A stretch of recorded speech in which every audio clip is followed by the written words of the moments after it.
Welcome to SOVL. SOVL is a kind of real-time strategy game, TTRPG, Warhammer-esque roguelike. You'll very quickly pick it up if you have no familiarity. As you've seen from the title and thumbnail, we'll be playing through the Darkborn Elves. This is the brand new faction that was just released for the game recently. So as you can also tell from the way this is structured, I haven't touched this faction yet. I briefly considered running through quickly a couple campaigns to unlock the 3 extra units, but it'd only be 3 extras, it's not a big a deal. So what I've settled on is that the first time we go through with you and I, this is it. This is going to be the brand new run. I've never seen them before, so it's going to be a bit more of a learning experience than we're used to, but it's all part of the fun, isn't it?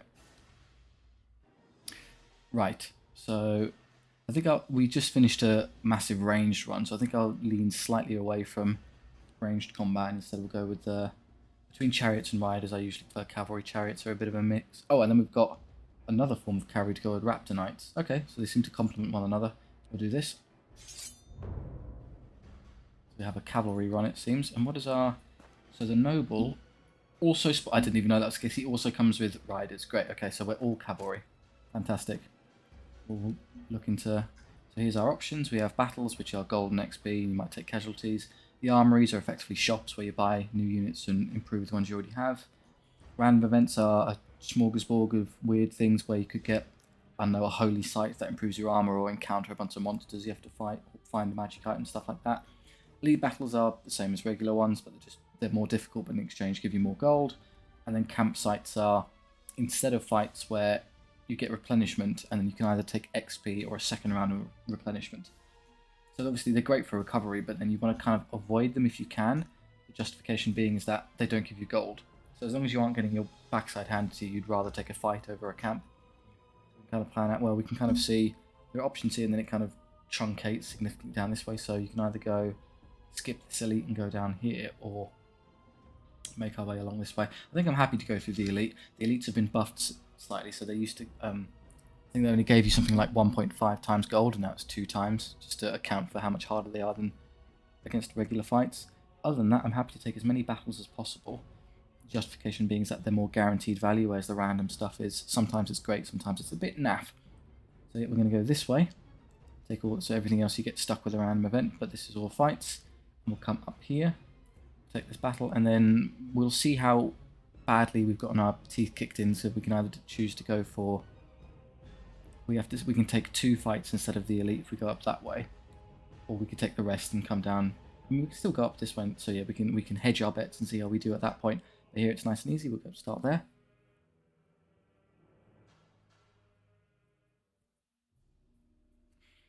Get some roaming brigands. So I'm curious to see what the Darkborn Noble here, what his ability is. So exploit weakness.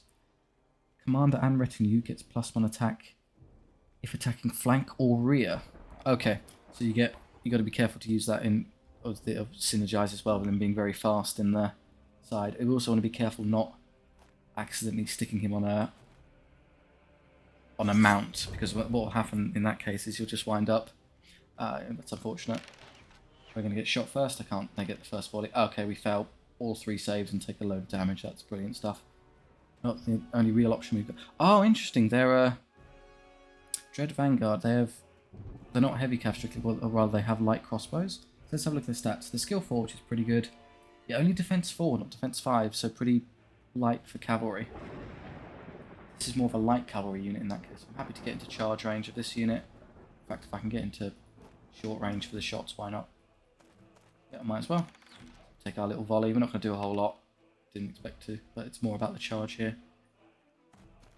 Now, what we'd like to do, of course, is get into the side arc with the noble. The thing is, I'm a bit sceptical as our ability to do so. A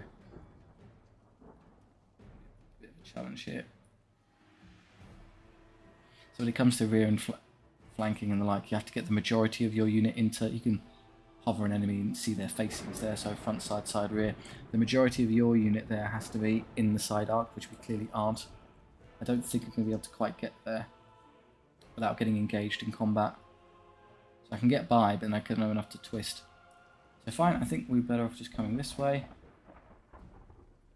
And the reason I'm happy to do this is because it looks like we're going to get charged, but I guess I can reach those. I'm going to get extra archers off. I'm going to use these raptor knights here to engage this unit in the side. Okay, so this is heavy cavalry, where they have the heavy armor and no ranged option. So fair enough, this is our punchier unit. I'm hopeful that didn't make a mistake here. No, I can still reach. So as long as I can hit them. So you'll see in a moment, when you side charge a unit, as we're about to do, whatever charge attempts that the enemy unit tries to make are effectively intercepted. So, yeah, they're going to hit me. Oh no, how terrible. And I can't, only counter charge possible, so I can't hit them. If I intercept them here, their charge dies, and then I can send these one in the front. I think this is the same unit, but obviously hasn't taken any damage, so I think I'm happy just to send those in instead. We're not going to get the benefit, of course, because we've sent them in the front, but they'll do better against the archers, and they're likely to lose an extra guy, which is just unnecessary. Just send this over here in case this unit is still holding in place. Everything else is stuck. So our skill's better than this. We hit on 3s, and we do fantastic damage. They roll terribly. They hit every time in return, though. And wow, we've failed every save we've tried this entire fight. So that's 6 of 6 fails. We take a bad distance check and run. Over here. So this is our noble. Our noble is pretty potent in combat. It starts at skill 5. Good power, decent defense. So it's just the number of attacks are a bit low to start, but we'll fix that as the game goes on. It's not going to do a whole lot here, but they can't roll a save to save their lives. Neither can I. Okay, so every single unit managed to take at least a bit of damage. It's kind of annoying. This one's still holding, just to be irritating about it. Okay, I'm just going to skip the turns. There's nothing I can do to get there to hit them in time. I mean, well, theoretically, let's see if we can just swap my way around here. They're not going to be there in a second, but okay, let's just in case, why not? Hit them. He kills 2. Should I even try him? Yeah, we finally made a save. Zeralis. Well, they still hold, but that one guy, what a hero. He won't run away no matter what. So one unit, that's really irritating because we're not going to heal any of them back. So for this one, this is the one with the noble. So I'm happy to take the heal because we'll get 5 out of 7, which is okay, and then he'll be the 6th. So it's still a solid rank, and then I'm just going to have to be happy with 4 and 4 there. So you're still, with cavalry, 6 is the maximum you can go across without going into 2 ranks. So you prefer kind of 6 is the sweet spot. You don't really want to go any further than that. Right, so synergizing with his ability, we're going to want to put him on the flank this time. It will obviously help us catch something in the side. And the heavier ones, I suppose, in the middle, and these in the flank. Right, so here come their annoying wolves. They're going first. Now, what I'm hopeful is I can wait for them to move, see what they do, and then hit them with a flank charge. So I'm just going to do this one first. Do a whole lot, but start chipping away at these zombies.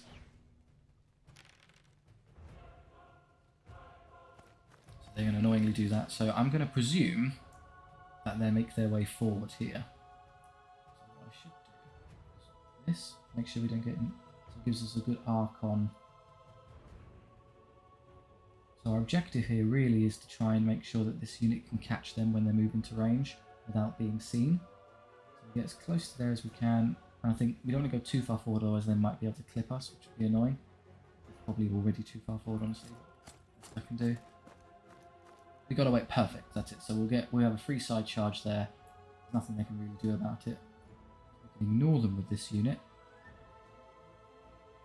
Up here, we can see and hit them. Yeah, take that. That's good. So now you want to be a bit careful with charges. So it draws a straight line from the center of your unit to the center of the face you're charging. So in this case, it's here to here. If there was something in the way, so for instance, if I put my unit there, it wouldn't be able to connect. It's a charge impossible. As long as you'll be okay as long as you can do this.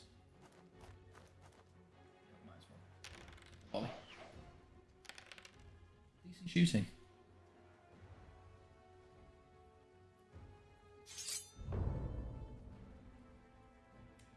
So that green line is okay. So I'll take that charge. And in theory, we could hammer this one from both sides and really get rid of it. I think I will. The downside to this, of course, is that this zombie is going to turn around and hit these riders in the back.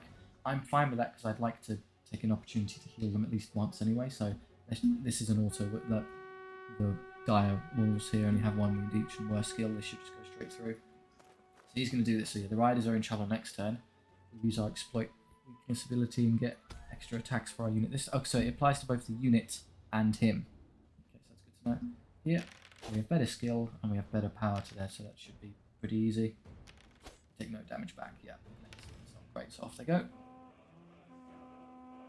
Direwolves are really a fast, hard-hitting unit, but can't take a hit to save their lives. Okay. He does nothing against the skeletons, but we have a whole load of extra attacks to do lots of damage. Very nice. So the reason I was happy to commit both units is that I... Oh, come on. What is that? I was hoping that we can completely wipe this unit out, which we don't. There's still one left because of that insane save roll. So that means both of my guys here are now stuck in combat. That's the worst possible outcome. Okay. It's really skewish rolling going on this run immediately, I can tell. Around to help. You're going to have to deal with... Oh, this all counts as one combat, despite the fact there's obviously a huge disparity there. So he's dead. And now, yes, we're all allowed to kill the same guy. Wow, stop rolling so well. It's quite irritating. I'm going to hit him in the front. So it all counts for combat resolution, which is fine. Take one wound on the riders, which is okay. They lose combat despite taking no casualties, so they crumble. Charge anything? No. So I'm kind of fine if they take it just one more casualty, because then I can use that as an excuse to heal them to fall effectively. Can't shoot anything, so I'll just leave that there, and you're not going to get into the game. Right, here we go. We've hit a bunch of times. Now they're only... this is the problem. Because they're like, if they were defense 5, if they were heavy cav, then there would be a difference of 3 between power and defense, in which case we'd be saving on 2+, so only 1s would fail. Because we're not... I mean, we only roll 1 more, which is pretty much the perfect outcome for us.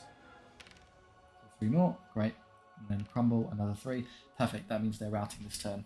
We did enough damage that we don't have to stick around for an extra turn and risk losing an extra guy.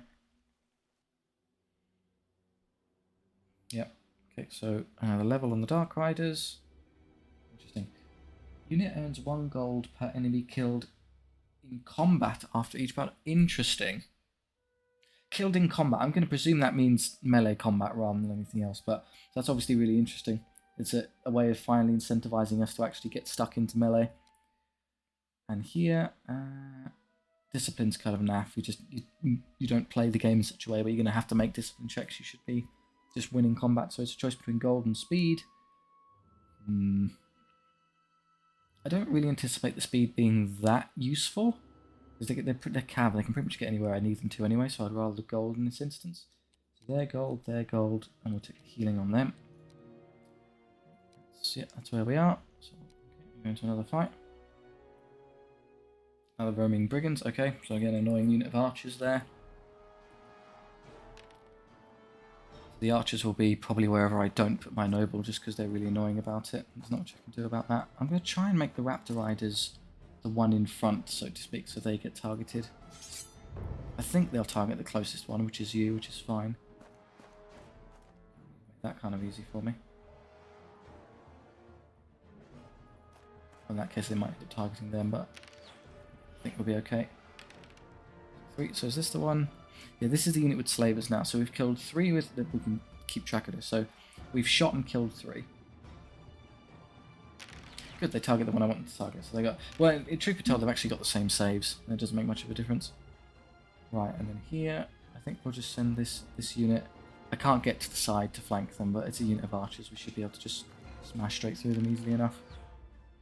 It's more important to shut down their annoying shooting. And then here, I'm going to go forward and do the flank on this unit. I guess we can completely surround and no problem squash that. The benefit of having superior mobility relative to your enemy. So, yeah. So we'll kill 3 with shooting, and we'll keep track of how many we kill in melee. We can just take the front. There we go. Yeah, I can't. Oh, he knows I can't use that ability. Okay, so this is. We can ignore this. This is just the Raptor Knights. Kill 5, good. Might lose 1 here. It's fine. I can heal back to 5 there, which is good. Right, let's pay attention. So 6 hits. And how many do we kill in melee? We kill 3. So if it's either 3 or 6, if it's only 3, then we know. Okay, we're fine. I was hoping not to lose a guy there. Can't roll a -1 or 2 dice, I'm afraid. So when a unit gets surrounded like that, it doesn't run away. It gets completely annihilated. So our character, Darkborn Noble, does nothing. Great. Melee lords tend to be a bit weak at the start of the game. They'll scale up later and become more useful. They don't hit very well, but they'll probably... Okay, we got lucky. I was glad I didn't roll 2 fails. They really annoying time for them to pass a check, but there you are. Charges, of course. Well, in that case, if you had any... Now, we want to kind of force this one into combat if we get the chance. We're not going to here, but... Kind of change all that. Oh, that ability has really changed my mental state where I actually want them to be in combat now. How do we lose our one guy? Oh, they've done that's all they need. Oh, we're okay. Phew.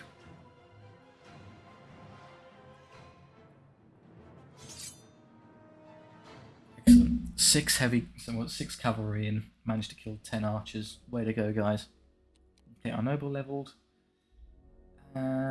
Right. Recruit is pretty fantastic because the stuff you buy in shops, the units get additional levels. Discipline's now, so it's a choice between these two.